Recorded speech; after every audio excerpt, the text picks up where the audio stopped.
We are pleased to welcome 4 assistant professors from Simmons College. Who will be speaking to us today. Their session is titled Leveraging Every Opportunity Using Peer-to-Peer Classroom Assessment and Self-Reflection to Improve Teaching. So we have Monica Colon-Aguirre, Lisa Hussey, Mary Jordan, and Laura Saunders. Materials will be available after the conference. I will be posting to the website sometime next week. Just like to thank our sponsors, particularly our gold sponsors, the American Mathematical Society and Taylor Francis Group. Without their support, this conference will not be taking place. And if you haven't done so, be sure to visit our vendors again later from 2 to 2:30. Also, in light of the conference theme, we're all in this together, where we hope to take advantage of the poster sessions, the networking opportunities, and cover letter, and there's other stuff going on later on at 1 to 2 o'clock. It's on your blue programming schedule. And so this session's going to end about 11:45 or so, and then after this will be lunch. So I'd like to thank you all for coming, and we hope you enjoyed the session. Hi everyone, I'm Laura Saunders. I'm going to use the microphone because we're streaming and I want to make sure everyone can hear me. So Jason already introduced us. I want to just give you a little bit of background about how we're planning to do the session today. So as Jason mentioned, we are all, or when we started this project, we were all junior faculty. One of us has since gotten tenure, so Lisa is now going to be an associate professor. But our idea was we get evaluated regularly by our rank and tenure committee. And they give us good feedback and it's helpful, but it's not really peer feedback. And it's really more, there's a certain process and it's formal and it goes into our files. And it just doesn't seem quite as, supportive sometimes as we wanted it to be. So our idea was to try and coordinate so that we could evaluate each other and do it in a way that was a little bit more constructive and supportive, and that could lead to improvement without it having to be something that was that seemed as developmental, I guess. So what we're going to do today is we're breaking this down into 4 sections. So I'm going to talk about how to actually do the observations, and then Lisa is going to focus specifically on doing online observations of online courses. Mary is going to talk about how to take the feedback that you get and apply it. And then finally, Monica is going to talk a little bit about self-reflection and how to use that for your own self-improvement. So we've got a couple of goals for today's sessions. The first is to just look at several methods of peer evaluation, and then to look at some of the tools. So you guys have handouts on your tables. There's 4 separate handouts. And those are some tools that we developed during the course of, and actually mostly after going through our first round of evaluations, because we had found some online tools, but we found that they weren't really as applicable as we wanted them to be for our sessions. And then finally, we're going to discuss how to apply the feedback. So we're going to go through our presentations on the panel. We encourage you to stop us and ask questions as we go, if you'd like. But then at the end, we'd like to have a little bit of time to just kind of discuss the forums in groups and get some feedback and kind of talk about how these could be adapted further. Yes? Do you have more of the handouts? I have a couple more up here. I'll pass them back. And then there will be more available. We're going to email them to Jason after the session, so they will be available online. Okay? Thank you. All right. So, like I said, my goal here today is to talk about how to be a good observer, okay? So how to actually go in and do classroom observations, and I'm focusing on face-to-face observations. And so what I realized as I was doing these over the course of the semester is that there's really 3 stages to being an observer. So there's really a pre-observation stage that's very important. There's doing the actual observation, and then there's a post-observation stage. So I'm going to talk about all of those a little bit, but the pre-observation stage is actually really important, and this is just getting some context about the session you're going to observe before you actually go in and do it. And there's really 2 different things you want to do. The first is to get some context about the session itself, and I'm kind of working on the assumption here that most librarians aren't doing their own standalone courses. Most of us are going into an existing course and doing one-shot sessions and things like that. And in that case, sometimes it's even more important to get some context about the session, because as the librarian coming into the classroom, you're going to have a little bit less control over the situation. So the person observing it has to know what that means and what are the circumstances you're dealing with. So some of the things you want to know is, what is the course that you're going into? What topic are they going to be talking about? What subject? Is this Psych 101? Is this an upper level course in the major and things like that? And then you want to know, what are the specific outcomes for the session? And in this case, you probably want to know what the librarian that you're observing, what are their specific learning outcomes, okay? What is it that they're hoping their students are going to be able to understand, know, be able to do by the end of the session? I would also, especially if you are doing one of these in-class, like one-shot sessions, I would ask if the faculty member had made any special requests. Did they tell the librarian, this is what I want you to cover? Because it's kind of not going to be all that helpful if you tell them afterwards, like, oh, you really should have talked more about this database than that database, if they tell you, well, this is what the faculty member wanted me to do. So if you know that ahead of time, you can kind of really tailor your feedback. And then if there's any materials that the librarian, the person you're observing, prepared ahead of time, if they did a lesson plan, if they're using slides, if they have handouts, all of those kinds of things, if they can get them to you ahead of time so you can look them over, that just all gives you a little bit more idea of what the content of the session is going to be and what you need to focus on. All of that is really important, but even more important is just getting some specific context about the instructor that you're going to be observing, the librarian you're going to be observing.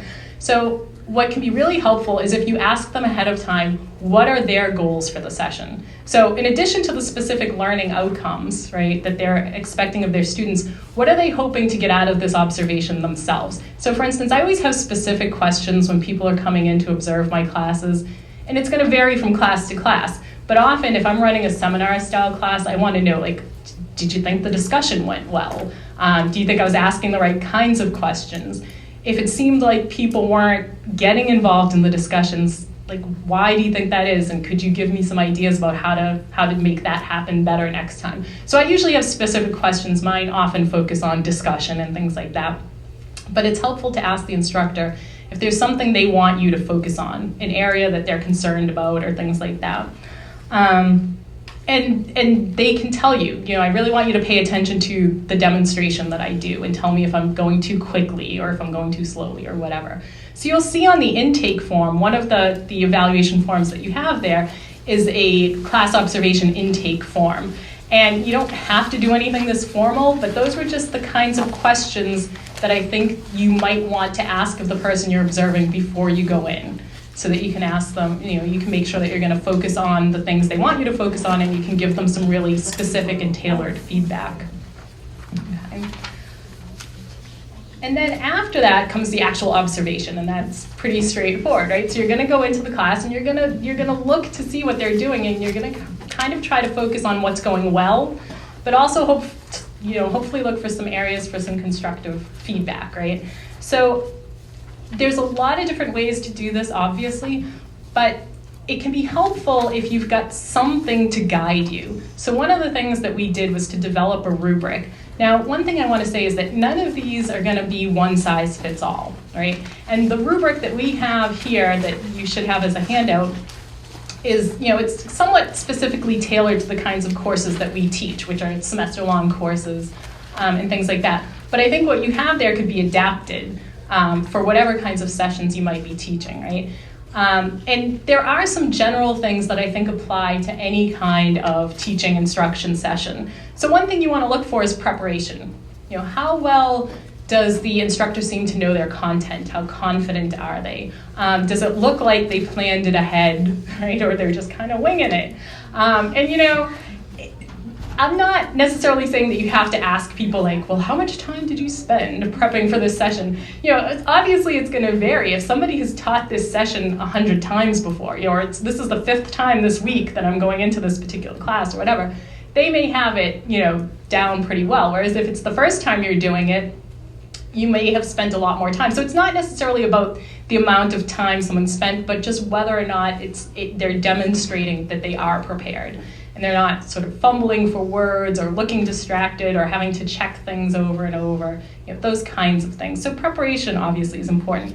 The content is maybe the most important thing, right? And what do we mean when we say content? Well, we want to know, first of all, did they have the right amount of content for the amount of time? One of the things, at least what I remember when I was doing library instruction sessions as a new librarian, was this feeling of trying to tell them everything about the library in 45 minutes, right? So everything from here are our hours, here's how you do ILL, to here's how you search every database we have, to here's how you evaluate the information.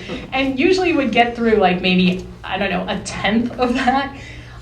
So really kind of making some good choices about what does this particular class need to know.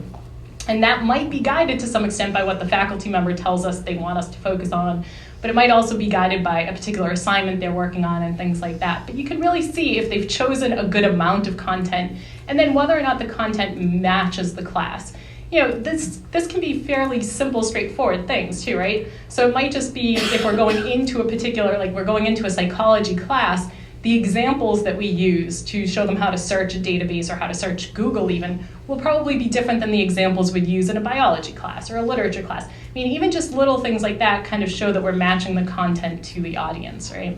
And then just, whether or not we're sort of chunking the information well, which also gets to presentation style. So in other words, are we putting too much information into a long stretch? Are we rushing through certain points? Again, I think this part, methods, the teaching methods the teacher uses, the librarian uses, is really important. This can be constricting. When you're doing a 45-minute one-session course, to try and integrate, demonstrations, hands-on practice, active learning, some kind of assessment, it may not be possible, right? And so again, this is why we have to sort of adapt these rubrics for what makes sense for our particular sessions. But those are the kinds of things we could look at. How well did they engage their audience? Was there some kind of active learning? Or depending on what the content was there a chance for people to try it out if it's a new skill, a chance for them to practice? Did they allow for some time for feedback? Whether it's actual formal assessment or it's just a chance for people to ask questions, all of that can kind of feed into whether the teaching methods were appropriate for that particular audience. And then finally, the presentation style, right? So how quickly they move through the information, whether there's good pacing and things like that. A couple of things to just kind of mention quickly: take notes while you're in the session and finish your notes up immediately afterwards. Try to just get everything down immediately so that you don't forget. Try to separate out what you're actually observing from what you're thinking about what you see. So in other words, your reflections on what you're observing.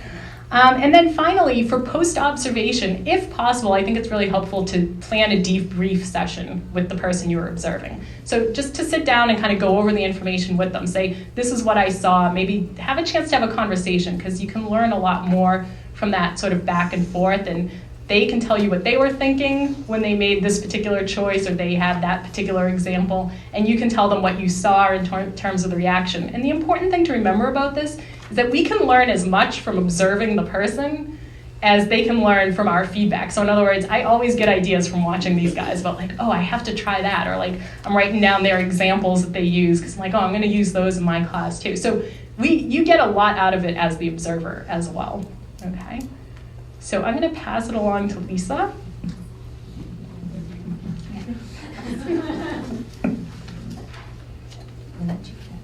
Okay, I'm actually talking about observing in the online format. Now, we do a lot more online teaching these days at Simmons, and so it is different from face-to-face. Just like teaching online is not the same thing, learning online is not the same thing, observing is not the same thing. One of the really big kind of first parts, everything that Laura just talked about, you need to kind of do those things. Understand the context, understand, what the expectations are. I think one of the challenges, especially as a librarian, you have is what can you do in a one-shot? What can you actually do to actually put something up there for the class to be able to, kind of go and use? But again, who is this for? One of the things that can sometimes be a problem with doing online one-shot things is they're so general that they aren't necessarily going to be useful. Like she said, somebody who's doing literature, probably more helpful to have them being able to look at the literature databases and here's how to search a database in general. So a couple other things that you kind of have to keep in mind that are very different from face-to-face is that you don't have that feedback right away. One of the things that you can do when you're watching face-to-face is pay attention to what's going on around you. You don't have that online. What you have is a fairly static document. The thing that is actually dynamic are things like the discussions and the discussions. Everything else is actually pretty much as it is. So you don't have that immediate feedback. You can't necessarily get a sense of how things are going right away. Other things that are kind of a part of that too is that I'm trying to think of how I put this down here. Etiquette is not obvious. I mean, you think actually, all of us have been working with online now for so long, you think that we kind of get this down, but it's not. And this is where, one of the things that can be really important is that, etiquette's not obvious and intent is not always obvious either. And this is one of the things that can be hard to balance. Even when you're doing an audiovisual or you're doing a written, how you're saying something can be interpreted many ways. And again, as an observer, you also have to think about from that point of view too. Are you filtering this in a way that seems good to you or seems bad to you? And is that the intention of what's going on with how it's being presented? So, these are kind of some of the things you have to think about. And also, the online environment, you're more removed. And so that's a huge part of the context you have to think about when you're looking at evaluating online teaching. Once you kind of, get that, other things you kind of want to look at, and some of them are simple, but they're things that I tend to think are really important to think about, is looking at the layout. And when you're doing this, you're probably going to be looking at the layout of the, if you're putting something together to put into an online course, you want to look at how it fits within the entire layout of the course. That wouldn't necessarily be the librarian's decision, that's much more the instructor's decision, but at the same time, it's kind of important to understand where that falls, because that's probably going to have a lot to do with how it's seen, accessed, approached by the students who are part of it. And you also, you also kind of want to see about how things are organized. Is it easy to kind of identify where to find these things? If you have a suite of online one-shots for people to, how do people find them? And how are they organized? And this is something that we as librarians, we know how to organize things. But we don't always know how to organize things that make sense to the users. And that's another thing. Is it very clear how to find what it is you're looking for? Is it very clear how to access that material or the content?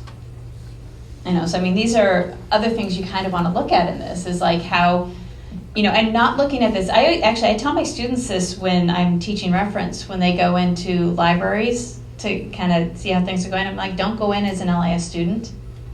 Go in as somebody going into this place for the very first time. Don't go in thinking that, and do that when you're looking at these kinds of things. Don't go in as a librarian observing a librarian. Try to go in with the idea that you're a student looking at these things. Because, that's a way that you're going to probably get a better sense of how effective what's being presented there. You also kind of want to consider, do you have a good introduction in how to actually use the online materials? There tends to be an assumption, and I will say faculty are as bad about it as anybody else, that if somebody is accessing the online stuff, that they know exactly how to use it. And that they understand what the hyperlinks are, they understand how to get the videos, they even understand that when you set up a PowerPoint, how easy, that it's just going to open and go. That's not the case. That's one of the things you kind of have to figure out. Do you make it very clear? Are there good instructions for how to do this? If you're actually in a class, if you have a little module that's being put in a class, have you included good instructions in what you're doing? Even if it's repeating what the professor has already said, it really does help to make sure that they can actually understand how to do all of it.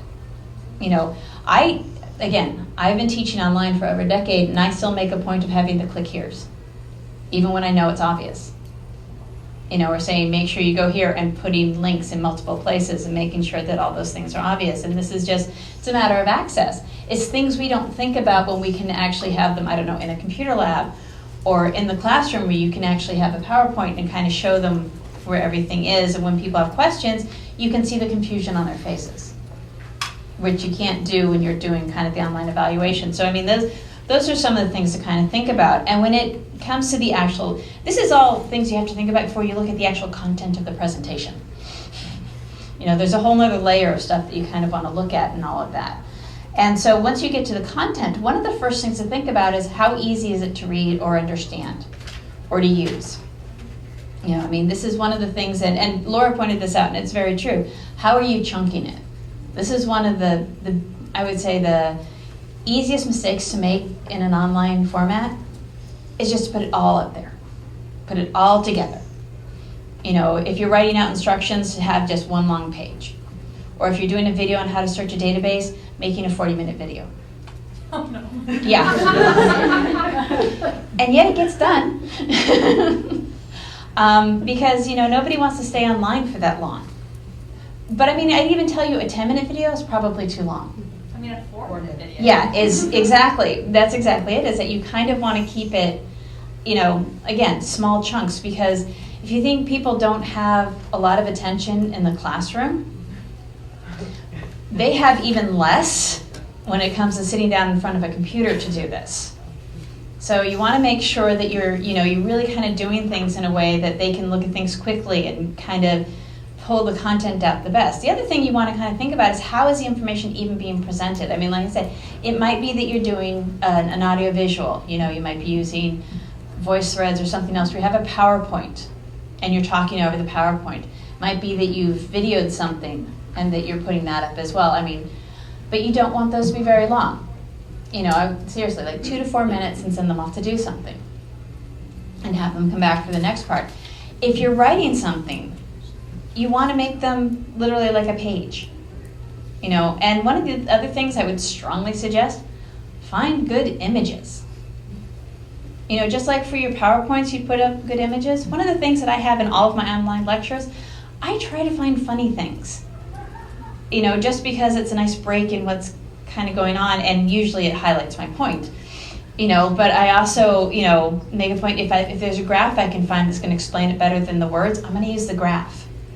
Because again, you're in a visual medium, use images as a part of it. It's good. Again, you have to think about how are you engaging somebody who's not in front of you.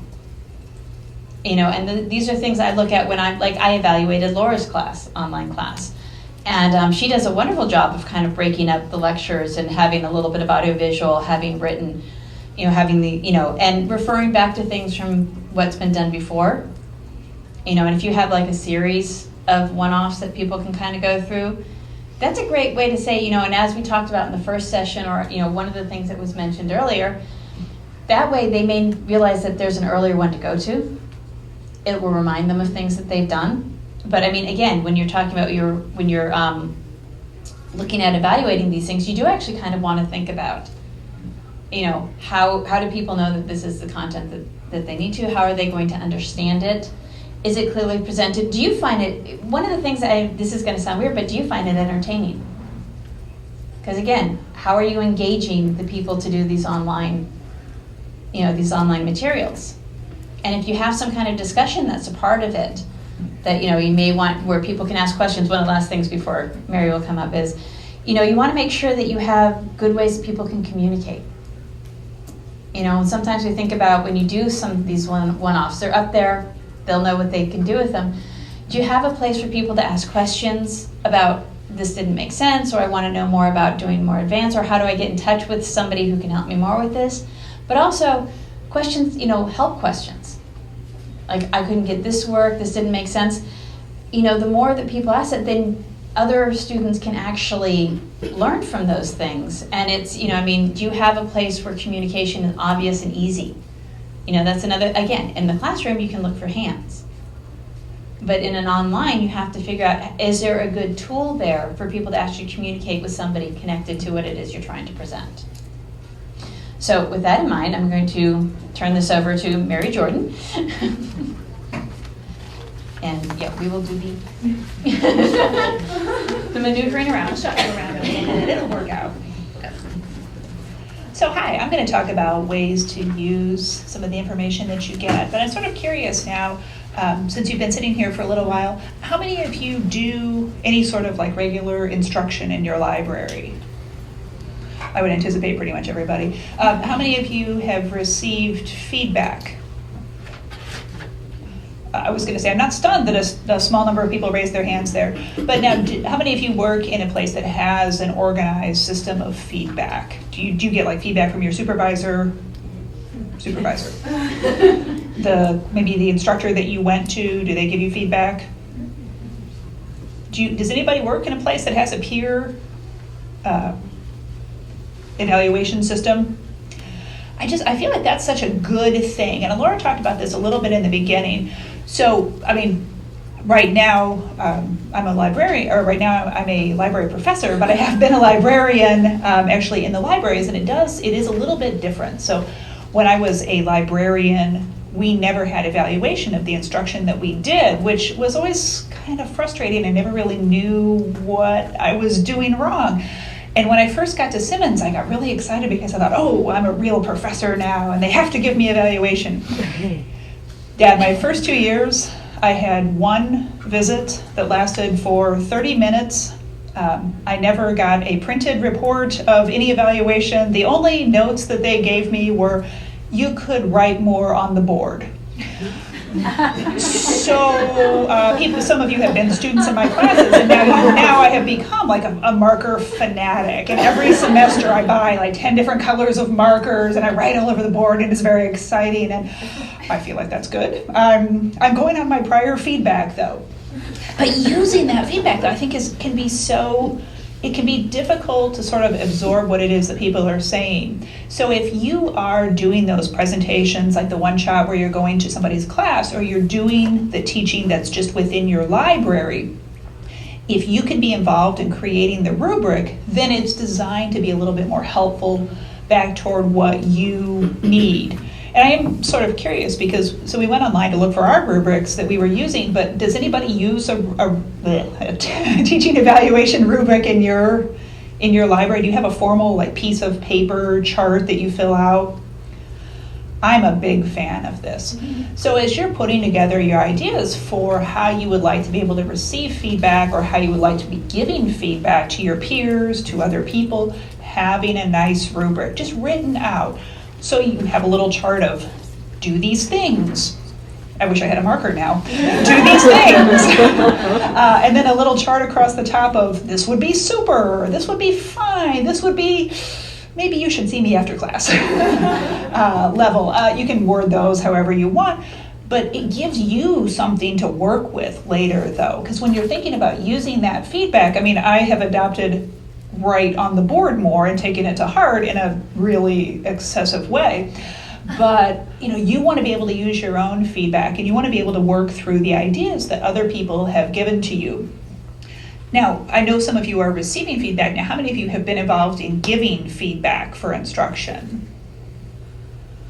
Not as many. But I think that is something, though, that has been so interesting. And exactly as my colleagues have already stated, this was such a neat project for us to do, and it was so much fun to be able to go into their classes and see what they're doing. And we all talk a lot about what it is that we're doing, but it's so helpful because you get kind of in your rhythm, and you know your thing, and you've been to English 101 class every semester, for the last 15 years, and Scarlet Letter, you know exactly what you're going to say, you know when they're going to laugh, you know how it's all going to go. And you have you hope. But you have your routine. And it's good to be comfortable in what you're doing, but it's really good though when you have this feedback that you can sort of adopt it to what other people are doing, and you say, oh, that was awesome. You know what? Next time I talk about the Scarlet Letter, instead of the little thing that I say here, I'm going to say this instead. So building the feedback that you give, as well as the feedback that you receive, I think into your own continuing learning is the way that's going to make you better. It's going to make you more betterer, more exciting. English, sadly, my first language, but my evaluation of that would be not so good. But being able to work through these ideas though is going to make you better. It's going to make you a stronger instructor. And instructing is such a big part of what everybody does. That's what we do as LIS professionals, is we're there to instruct people. So I think thinking about moving it also toward your own continuing education. So you want to be building your feedback from an organized rubric, and then how do you use it later? So I got my first piece of feedback, and it's great, and it was awesome. I gave a rubric to a professor whose classroom I went into, or I gave an evaluation to the students who were in my class that I was teaching with in the library. And also you gave your rubric to other people who teach your same classes. We all teach the how to use a mouse class. So all of us who teach how to use a mouse class, we all sit in and watch each other teach the using the mouse, and so we all feel comfortable and confident with that. So now you have your organized rubric and you build on that. But sometimes that's not enough, because sometimes feedback is not super helpful. And I think this is often a failure of the evaluation system. So I've mentioned kind of my poor level of feedback. So when we first started talking about this project, I really jumped at it because I was very excited to hear some ideas. So where do you go after that? You have your feedback. How do we build? We're thinking about continuing education. Does anybody follow, I'm sure you guys are all familiar with this, is a nice thing about being in the library. You guys are all familiar with the online world, and Twitter, social media, Facebook. There are a lot of accounts that talk about education, and a lot of accounts that talk about being able to build your own professional instructional skills. So as you're working your own feedback, you want to be also thinking, what are the professionals telling you? So does everybody read the Chronicle regularly, look at it regularly? I discovered that you can sign up for free emails. So I get them at my personal email address. I get about 4 different digests a day now from the Chronicle. And it's kind of nice, at least, to skim through and look at the headlines and say, oh, wow, that's fascinating. They're doing the how to use a mouse class, and I teach how to use a mouse class. Let me look at their stuff. So going past just the feedback that you get, I think, into that kind of continuing education thought process is going to make you helpful. Also, I think the other dark side of feedback is when people write, I hated your class. You were mean. That was dumb. And that's, I don't know if everybody's had those evaluations, but I have. I started my instructional life as an adjunct, and I was terrible. I was really terrible at it. I had no idea what I was doing. I'm less terrible now, but that less terrible. I mean, let's not get excited. Room to grow.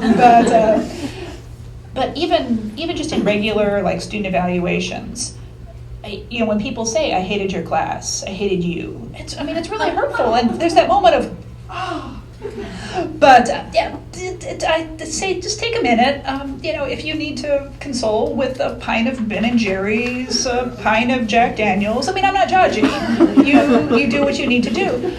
But even learn from that kind of negative feedback, and even either try to figure out, oh, well, this person was just completely off the wall. They were expecting HTML when we were doing how to use a mouse, and so their expectations were completely wrong. Or kind of integrate and say, you know what, I could have done that better. I could have done something better. I could improve on this.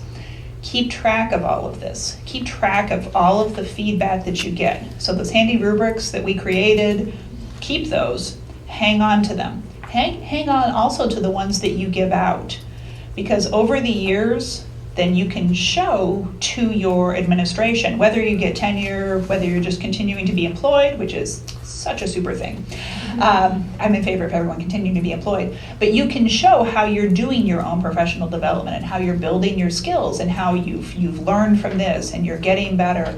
And it really having that kind of organized evaluation for yourself will show that not only you were interested, but that you cared enough to follow your progress. Sorry, I got lost in that for a moment. So the idea, in conclusion,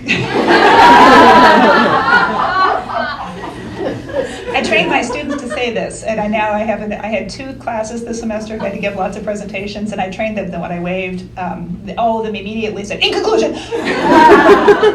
And so I put that actually into my self-evaluation at the end of the semester and said, I have taught them. So anyway, just use your feedback wisely, and I will now turn you over to Monica. I think I'm going to take the little route. Thank you, Mary.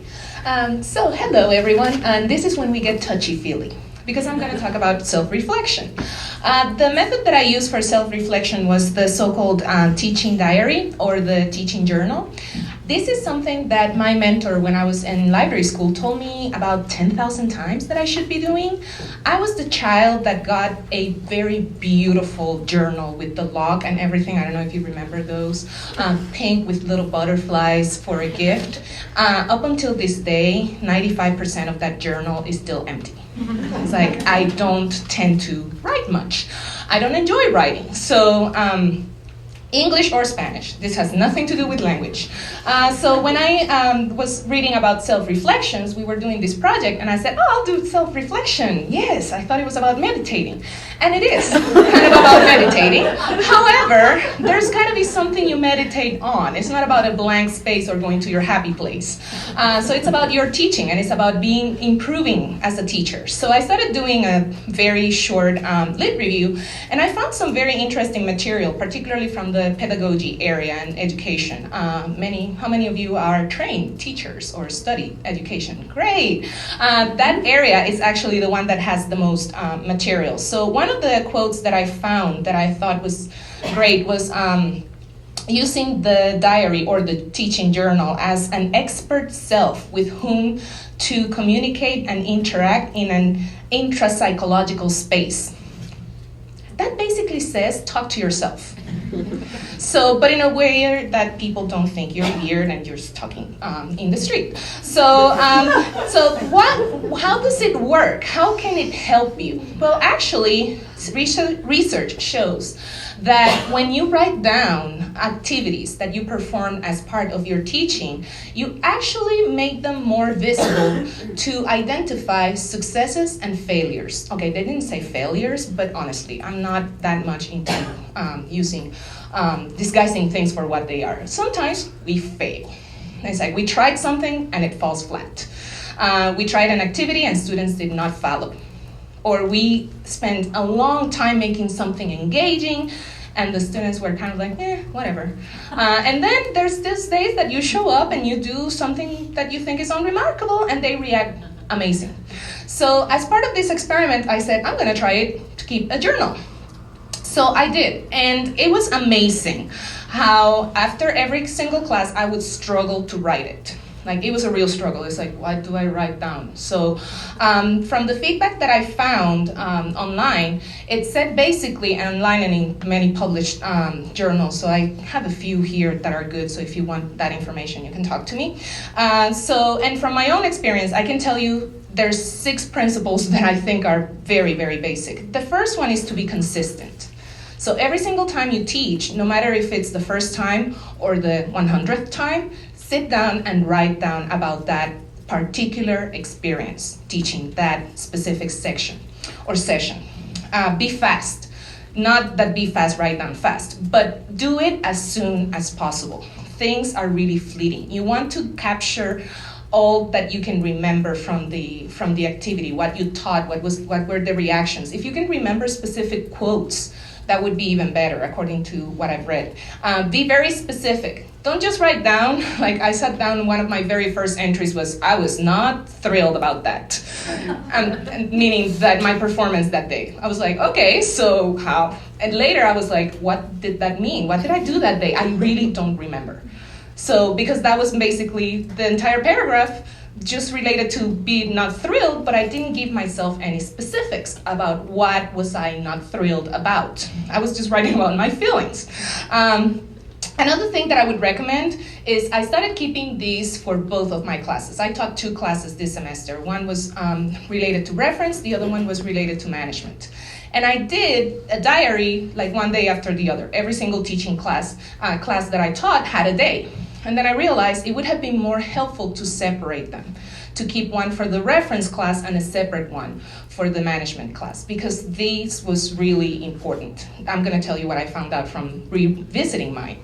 Another point is to be honest. If you were not good that day, if you were not feeling good, write it down. You're writing for yourself. So be honest with yourself that I could have done this better. This is not... it's not going to say that you're a terrible person or that you shouldn't be doing this. It just means I need improvement. So see everything as an opportunity to improve. And the last thought is don't just write it down and leave it there, looking pretty on page. No, use it, revisit it, read about your thoughts, annotate your own thoughts later, because that's where you actually do the discovery. So after revisiting mine, I sat down after the end of the semester. I'm like, okay, took a deep breath. Let's see what I wrote down. I had like 3 days I was not that thrilled with that. That really did not go well. And then I started identifying what were the problems. I identified 3 main problems in my case. One of them was student relations and classroom management, and actually I talked to, particularly with Laura, a lot about this. Anybody who has worked with students in a classroom knows that not 2 classrooms are the same. And even if you teach the 7 o'clock in the morning class, sometimes they're more energized than the ones that you teach at 10 in the morning, and you're like, come on, you had more time to wake up, drink more coffee, but no. So that was the case with me. I had a section that the students were incredibly engaged. I had one problem with that section. I had to keep them on topic, because if I left them, they were gonna be discussing everything from Futurama to The Simpsons to classic children's stories. It was kind of like, okay, bring it back, come on. So I found myself doing a lot of policing, and at first I was really uncomfortable with that. Later I was kind of like, well, that's what I do. And other times, like, students would get so excited, they just wanted to let me know they already knew the material. So sometimes they would interrupt me in the middle of the section when I was giving an explanation just to say exactly, I swear, the next sentence in my mouth. It was kind of like, okay, I was gonna say that, but yeah, good. So that was my first observation. There was a lot of classroom management. In the other class, it was about how to get people to participate. Talk to me, please. I have already a few ideas what I'm going to do next time. Another one was syllabus structure. Or handout structure. Many times I found my students frantically taking notes from a PowerPoint, just copying down what I had on a PowerPoint, and then I was like, why are they doing this? I was kind of like, because I don't say anywhere on my syllabus that all of this is available online. So they think that once I click, it's gonna be gone forever and be lost in the ether. So that helped a lot, because now I have notes everywhere. This is available online, don't worry. You are going to see this material. You're going to have copies of this material. And the third one was assignment and project structure, mostly the assessment. I found a lot of entries of me saying, oh my God, I'm so far behind in grading. Providing feedback is one of the most important parts of teaching. So when you fall behind in grading, it's kind of like a catastrophe. And then I discovered through a lot of meditation and a lot of going back what happened here, also a lot of marking on the calendar when things were due, I noticed that it wasn't necessarily that I was grading slow, because I thought I was slow, slacking off in the grading or something like that. It was the way I had structured the assignments. Some of them were way too long, so they were taking me longer to grade. So it really, after revisiting the results, I would say I am going to keep doing this. This is a very good way to improve and make you see things that at the time you might not be noticing. In some cases, they actually recommend you record yourself. Thank goodness I'm holding this mic, because one time they recorded me during a session and I noticed I look like I'm dancing. If you actually watch it in mute, it looks like I'm doing like some interpretive dance presentation or something. I move that much. So I've learned that as well. Sometimes students appreciate like gestures and tone, but sometimes you want to be still. You want to pay attention to your students as well. And that I learned from observing, kind of like a video diary. So I am not going to take more time, because I know you have tons of questions for all of us. So please feel free. Floor is open, so speak up. Oh, and I think you need the mic, right? In order to... We can bring it around and we can... Okay, so if anybody wants to start, I can give you the mic. We're not that impressive. I know you're flabbergasted, so... I think this would be a good time too to work on groups. Oh, yeah, let's take it into breakout sessions. Hi, my name is Laura Barrett from Dartmouth College, and I'm just curious, I was thinking about the rubric and thinking that there are probably some things that would be applicable to all the librarians that you work with, and others, like for example, on your example, there's a comment about using humor. That would be on my rubric because I try to use humor, but I want to use it appropriately, and some people would. That's not their personality, right? That's just one example, but I was wondering what you think about standard rubrics throughout the library or organization versus individualizing, personalizing them for different people. That's great.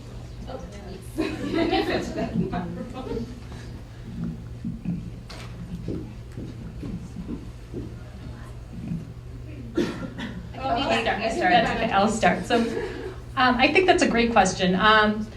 Typically with rubrics, I think they're usually better standardized. And the thing is, I was thinking that even as I put that in there, because I developed that particular rubric, as I was putting in humor in there, I was like, I don't know if I felt comfortable with this. But I'm going to put it in there anyway, because it's something that you could look at. And like I said, I really think that these rubrics have to be adapted for your particular situation, not necessarily for every individual, but ideally what you would do, and to some extent what we did do here, is work on it as a group. And so as a group, you decide, these are the criteria that are important for us. And that could be, an observation about humor and whether it's done well or appropriately could be something you put on a feedback form, but not necessarily on a rubric, because it may not apply to everyone, but you may want to say to someone like, oh, that was really great, or whoa, I might not use that one again, or whatever. So yeah, I would say standardized is better, because then you're also more consistent in terms of the type of feedback you give. Yeah. I just want to add something quickly to that, and the way that Laura has this on here is incorporates appropriate humor. And one of the things I think that shows is that there are going to be times that humor is actually not appropriate, period. And again, you're right, some of it's also personality, but I mean, the other thing too is that when you're looking at the rubric for the advanced, you don't necessarily have to have humor to be, considered a good teacher or an advanced teacher. It can simply be, obviously it wasn't appropriate in this case. And part of appropriate is also the person involved.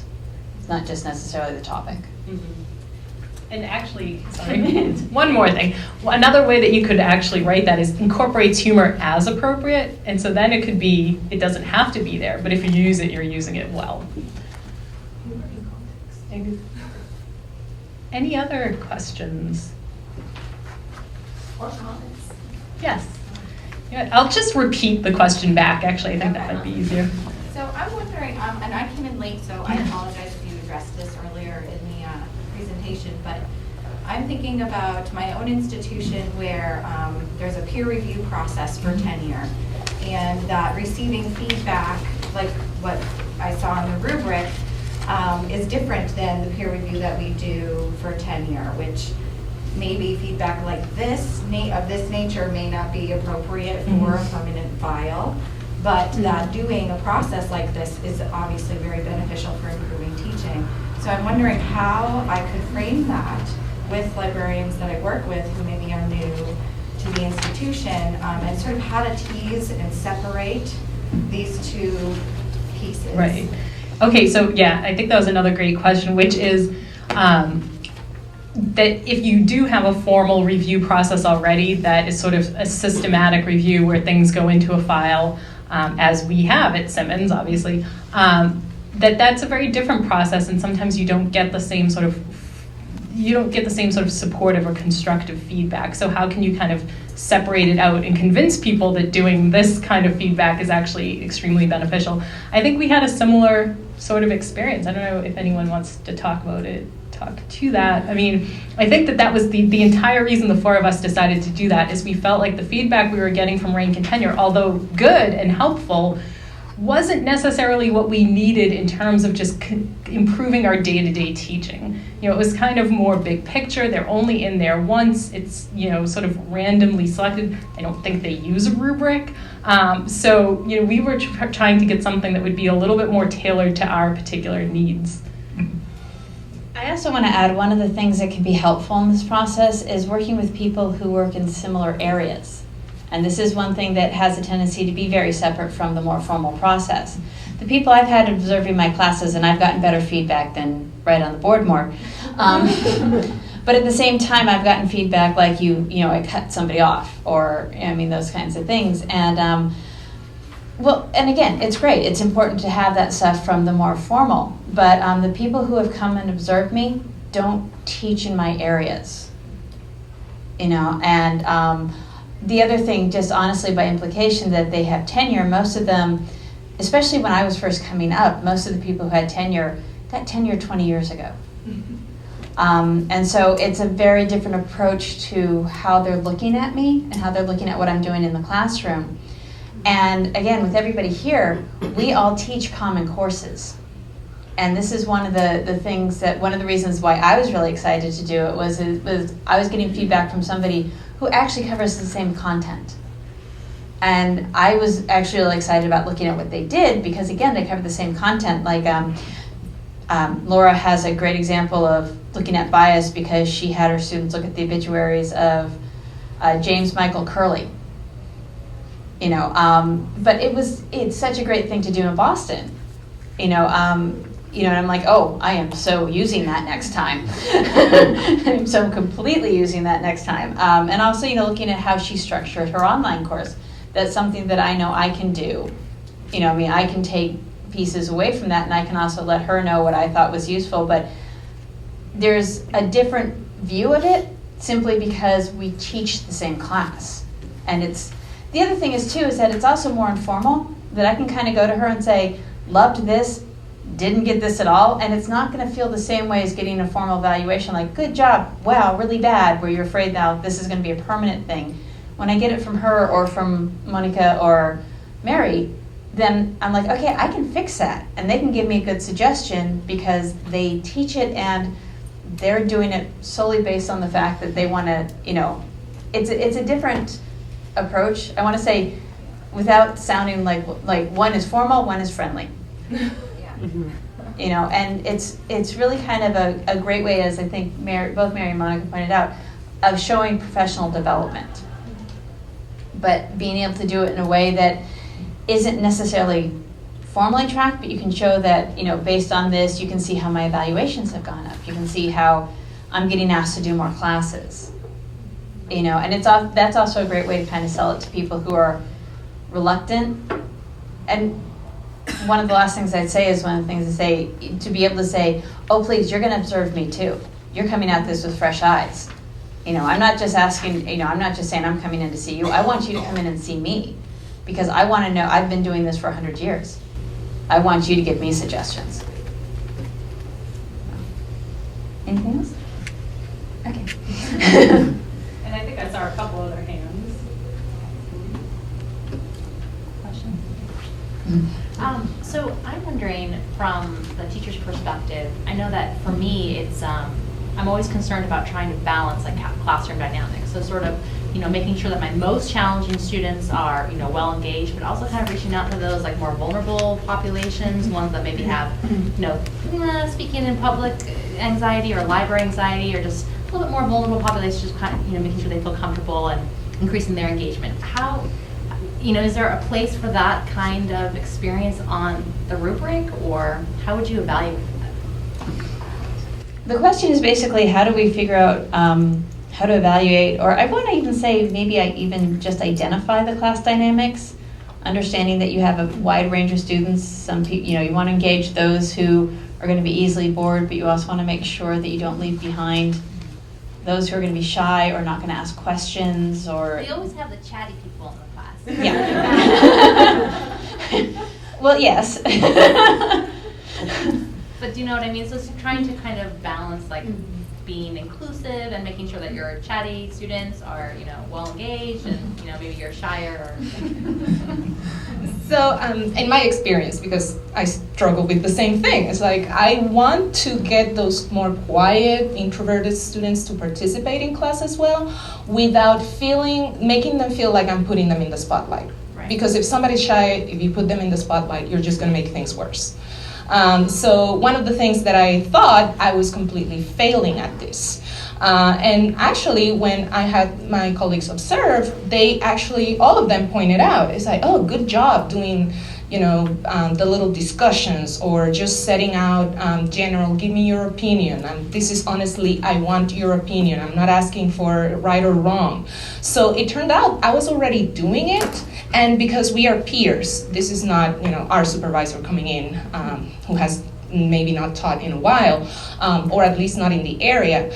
It's harder for them to identify, but for my peers, it was easy to identify. So I would say because they are your peers, they can identify those things, and also later you can just meet for coffee or lunch and discuss ideas. It's like, how can we get them to participate evenly without putting them in the spotlight, which would be kind of like what I would prefer.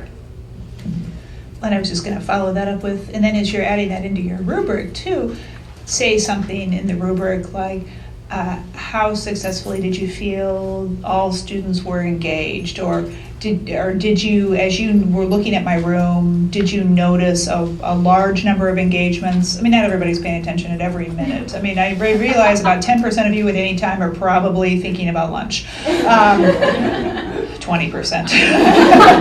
I get it. But, you want to at least have some sort of acknowledgement on the form that you're thinking about the engagement. Does that answer your question? I think so. Well, I was going to say, I just have one other thing to add that I actually do in classrooms. I will get to the point where I would actually, when I ask a question, would probably look at you and say, and you don't get to answer this one. I mean, this is one of the things is that I do know that, as a teacher, you do know the chatty people in the classroom.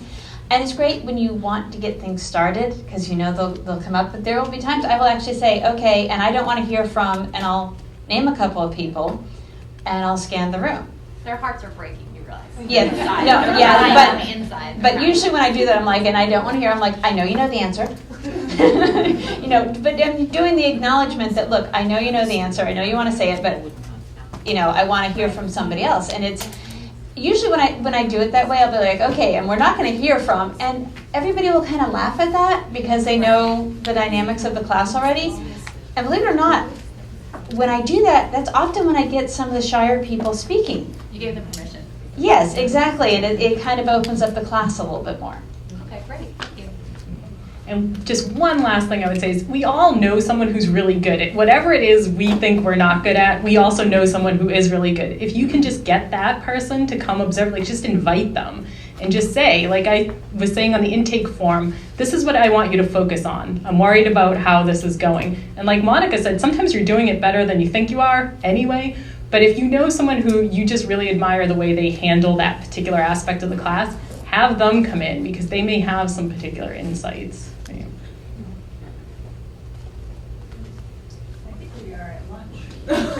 Yeah. So I'm guessing 50% of you. Thank you.